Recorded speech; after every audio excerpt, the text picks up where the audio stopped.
பட்டியல் வெளியேற்றம் நமக்கு எவ்வாறு பயன்படும், அந்த அசிங்கத்திலிருந்து எப்படி நாம் வெளியேற வேண்டும், நாம் எப்படி மரியாதையோடு வாழ வேண்டும், பட்டியல் வெளியேற்றம் என்றால் என்ன, அதனுடைய அவசியம் பற்றி மதிப்பிற்கும் மரியாதைக்கும் உரிய ஐயா மன்னர் சாமிநாதன் அவர்கள் இப்பொழுது உங்களிடம் உரையாற்றுகிறார்கள். சிறிது நேரம் அவர் உரையாற்றும் பொழுது அமைதியாக இருந்து அவர் சொல்லுகின்ற உறுதிமொழியும் நான் இந்த இடத்தில் நாம் எல்லோரும் ஏற்றுக்கொள்ள வேண்டும் என்று அன்போடு கேட்டுக்கொள்கின்றேன்.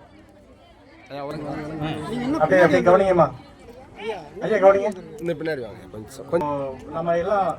நம்ம எல்லாம் எதுக்காக இங்க கூடியிருக்கோம் அப்படிங்கிறது உங்களுக்கு நல்லாவே தெரியும்.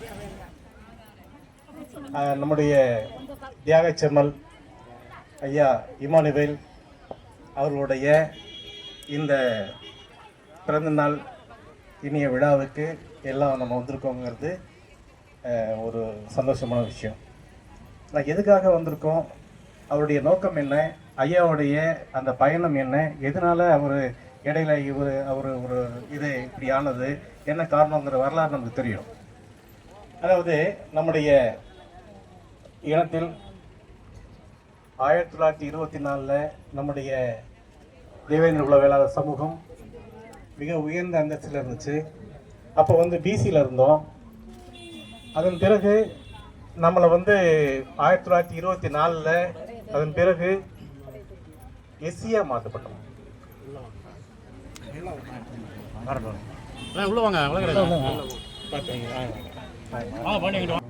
மிகப்பெரிய ஒரு பின்னடைவு.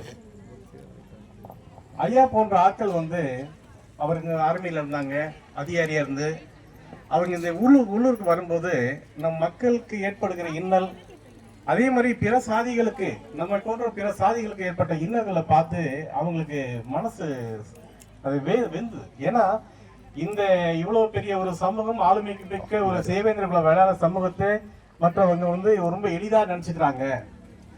ஏன்னா உலகத்துல மிக ஆளுமை மிக்க சமூகம் அப்படின்னா தேவேந்திர குல வேளாளர் சமூகத்தை தவிர வேற யாரும் கிடையாது. அதே மாதிரி உலகத்துல 436 மிகப்பெரிய கோயில்கள்ல இன்னைக்கு வரைக்கும் முதல் மரியாதை பெறுகின்ற சமூகம் தேவேந்திர குல வேளாளர் சமூகம் தான், வேற எந்த சமூகமும் கிடையாது.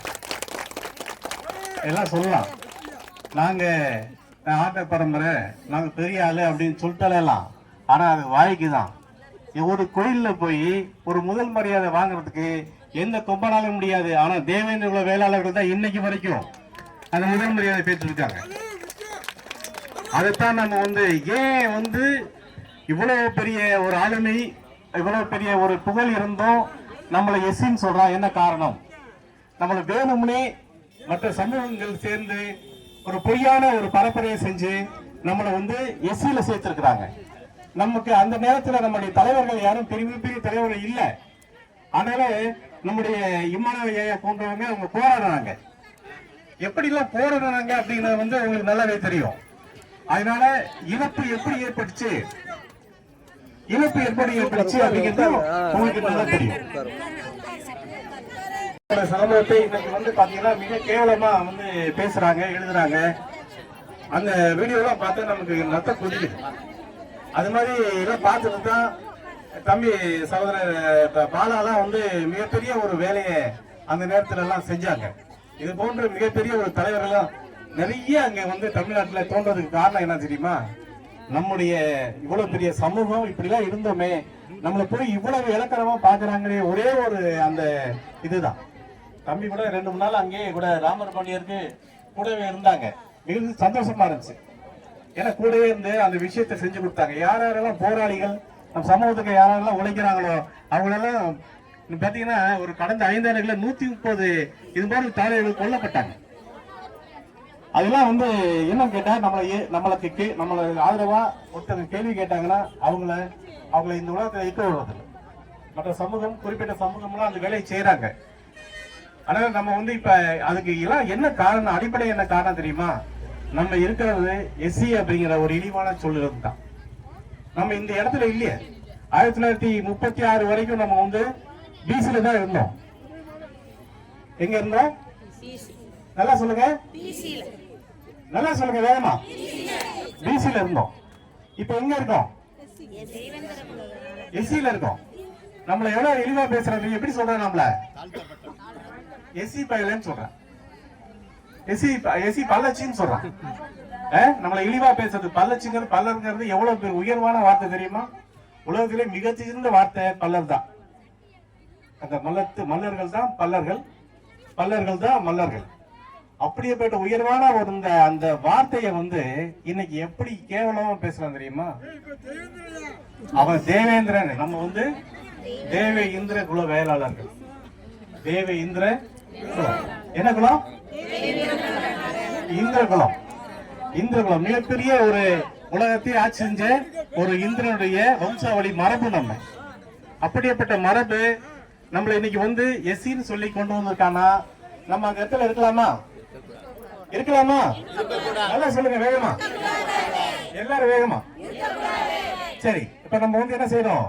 இந்த இடத்துல இருந்து எங்களை நீக்குங்க, எங்க வெளியே தள்ளுங்க, நாங்க எந்த இடத்துல வேணா படிச்சுப்போம். ஏன்னா நாங்க சாதாரண கிடையாது, வீர மரபு, வீர தேவேந்திர வேளாளர்கள். நம்ம அப்படிப்பட்ட ஒரு தேவேந்திர வேளாளர்களை நம்மள ரொம்ப அசிங்கமா எஸ்சின்னு சொல்லிட்டு அந்த இடத்துல வச்சிருக்கிறது உள்ளபடியே மத்திய மாநிலர்களுக்கு அதெல்லாம் மிகப்பெரிய ஒரு கேவலம். அதனால அதுல நம்ம என்ன செய்யறோம்? இந்த இடத்துல விட்டு நம்ம போகணும். அதுக்காக தான் நம்ம டெல்லி வரைக்கும் போராடிட்டு இருக்கோம். டெல்லியில கூட லாஸ்ட் மந்த் முன்னாடி நம்ம போயிட்டு அங்க ஆர்ப்பாட்டம் நடத்துறோம். ஒவ்வொரு மாவட்டத்திலயும் ஆர்ப்பாட்டம் நடத்திட்டு இருக்கோம்.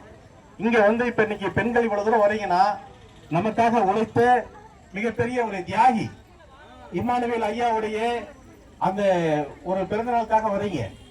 ஆனா எதுக்காக அவர் இறந்து போனார்னா இந்த இதுக்காக தான்.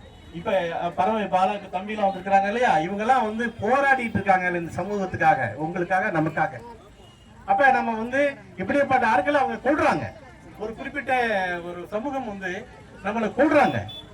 அது அது என்ன காரணம் தெரியுமா? நம்ம இந்த எஸ்சிங்கிற ஒரு வார்த்தையில இருக்கிறதுனாலதான். ஆனா பிசிக்கு நம்ம வந்துட்டோம்னு வச்சுக்க, உலகத்திலே மிகப்பெரிய ஆள் யாரு? இந்த தேவேந்திர குல வேளாளர் தான். உலகத்தை இந்தியாவை ஆட்சி செய்யறவங்க யாரா இருப்பாங்க? தேவேந்திர குல வேளாளர் தான் இருப்பாங்க. தமிழ்நாட்டை ஆட்சி செய்யறவங்க யாரா இருப்பாங்க? தேவேந்திர குல வேளாளர் தான் இருப்பாங்க. தமிழ்நாட்டை ஆட்சி செய்யற ஒரு பெண்ணா கூட இருந்தா அது தேவேந்திர குல மலதியா தான் இருக்கும். அதனால நம்ம இப்போ ஒரு முடிவெடுப்போம். நம்ம இங்க முடிவெடுத்தே ஆகணும். நாம இந்த இடத்துல இருக்கவே கூடாது. தேவேந்திர வேளாளர்கள் எங்க இருக்கணும்? உயர்ந்த இடத்துல இருக்கணும். பிசிங்கிற இல்ல, அது எஸ்சியா போட்டால் நம்ம போய் மிகப்பெரிய ஆளுமை மிக சமூகம் எங்க வேணாலும் படிச்சிடும். ஆனா நம்ம என்ன செய்யணும்? நம்ம இந்த தமிழ்நாட்டு அரசுக்கும் இந்திய அரசுக்கும் இன்னைக்கு ஒரு கோரிக்கை வைக்கணும். என்ன வைக்கணும்? கோரிக்கை வைக்கணும். என்ன செய்யணும்? எல்லாரும் என்ன செய்யணும்? நம்ம உறுதிமொழி எடுக்கணும்.